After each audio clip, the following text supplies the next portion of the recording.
This is absolutely crazy. In just the last 30 days, retail traders have shoved over $920 million into silver-linked ETFs. That's the biggest ever. And the crazy news keeps coming. No one expected what analysts dropped today. But what is actually happening? And why am I being so excited? Well, let me explain. Disclaimer. Right after silver pushed into a brand new all-time high, the mood in the market flipped almost instantly. Within minutes, prices dropped sharply, and that sudden move caught a lot of people off guard. Social media lit up with panic. Posts started circulating saying things like silver had fallen around 8% in minutes right after setting a record, and that the volatility in commodities was getting out of control. When moves happen that fast, emotions take over, especially for traders who weren't expecting it or who were heavily positioned. This kind of price action creates fear because it feels chaotic. People start questioning whether the rally is over, whether something is wrong behind the scenes, or whether they just missed the top. Panic selling feeds on itself, and that's how sharp drops can look even worse than they really are. But for more experienced market participants, this behavior is not shocking at all. Strong rallies often come with violent pullbacks, especially near major highs where profit-taking is normal. Volatility is not a sign that a market is broken. It's a sign that a market is active and heavily traded. And seasoned investors literally mention how the paper slams are getting weaker. Every dip is getting bought physically by big money. The banksters are losing the war, and there's actually some truth to that. Seasoned investors understand that sudden drops after record highs are part of the process. But to really understand what just happened, we need some context around these recent moves. Silver didn't fall out of nowhere. In just 4 days, prices had already surged more than 20%, pushing to another record high near $94 on Wednesday. After a move that fast, a pullback was almost inevitable. On Thursday, silver dropped about 7.3% as some traders simply locked in profits. That kind of move may look dramatic, but after such a steep rally, it's a very common reaction. This rally also happened while the entire market was waiting on a decision from Trump. There was real concern that the US might hit critical minerals like silver and platinum with new tariffs. Instead of rolling out sweeping tariffs, Trump signaled a different approach. He leaned toward one-on-one negotiations with countries and floated the idea of price floors rather than blanket trade restrictions. That announcement came after months of security reviews focused on mineral imports. The key thing is that the damage, or rather the distortion, had already been done. Just the fear of tariffs was enough to lock up supply. U.S. warehouses started holding on to more silver, waiting to see what would happen. That tightening helped trigger a massive short squeeze last year, and the effects are still being felt in 2026. Supply hasn't fully normalized, and liquidity remains thin at times. All of this feeds directly into sentiment. When supply is tight and policy uncertainty hangs over the market, price moves become sharper and emotions run hotter. That's why reactions swing so fast between euphoria and panic. The fundamentals didn't suddenly change overnight, but sentiment did. And in markets like silver, sentiment can move prices just as fast as headlines. But according to one analyst, all of this volatility we've been talking about is actually noise compared to the real issue underneath the surface.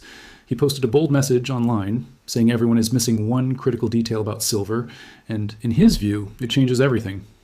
In his words, this is something that has never happened before. After spending hours digging through the data, he argued that the situation is far worse than most people realize. Global silver production sits at roughly 800 million ounces per year. Yet he claims bank short positions add up to about 4.4 billion ounces. His conclusion is simple but extreme. If silver keeps rising, the largest banks in the US are in serious trouble. At prices around $90 an ounce, he estimates those combined short positions represent close to a $390 billion liability, a figure larger than the entire market value of many global banks. He pointed to the violent price action as evidence. Silver hit the low 90s, dropped sharply within minutes, bounced, and then sold off again. Most traders see that as a normal correction after a big rally. He says it's not. He calls it a trap. According to him, if silver had broken above $100, margin calls could have forced massive liquidations. To avoid that, he believes large players dumped paper contracts during thin overnight trading to push prices lower on purpose. What really matters, he says, is what's happening away from the screen. While the paper price was falling, the cost to borrow physical silver was jumping fast. Lease rates surged and the market slipped into backwardation where the spot price is higher than futures. In simple terms, buyers don't want to promise to deliver silver later. They want the metal right now. He also argues that supply math makes this situation unstable. Mining can't ramp up quickly. Recycling slows down when prices rise because people hold on to their metal. And industrial demand from things like AI chips, solar panels, and electric vehicles doesn't disappear just because prices go up. Factories still need silver to operate. In his view, banks like Bank of America and Citigroup aren't just short silver, they're effectively short the next wave of industrial growth. He warned that cash settlement is already creeping into wholesale markets, with dealers quoting delays or saying metal simply isn't available in size.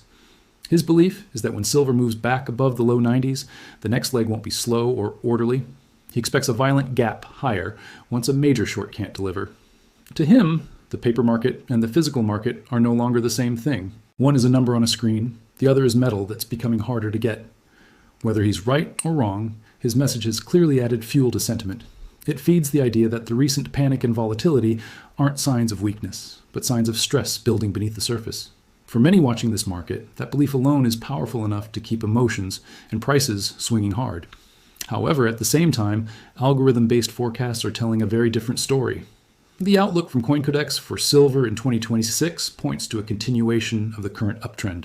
Their models suggest silver could climb sharply from levels near $90 an ounce to well above $300 by mid-2026.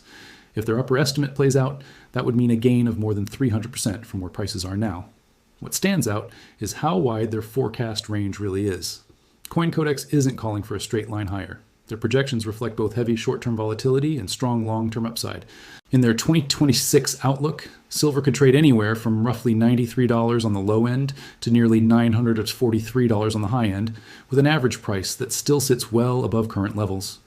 That kind of spread highlights just how unstable and sensitive this market is, but it also shows how strong the underlying trend could be if key forces stay in place. Those forces are familiar ones. Industrial demand remains a major driver, especially as technology, energy, and manufacturing continue to rely heavily on silver. At the same time, macroeconomic conditions and investor behavior play a huge role. Other forecasts vary just as widely. Some technical models point to silver pushing above $100 and even into the 200-plus range in bullish scenarios, often tied to supply constraints and rising demand for physical metal. More conservative views keep prices in lower ranges, assuming volatility cools and supply pressure eases. When you put it all together, the CoinCodex forecast fits the broader idea that silver's trend may extend well beyond recent resistance levels. But the size of any move will depend on how industrial demand, investor flows, and the broader economic picture develop through 2026. With so many strong and conflicting opinions, it's normal for the market to feel divided. What is certain, though, is that the next few days and weeks are shaping up to be very interesting to watch, as silver continues to test both expectations and nerves at the same time. But what is your opinion on this?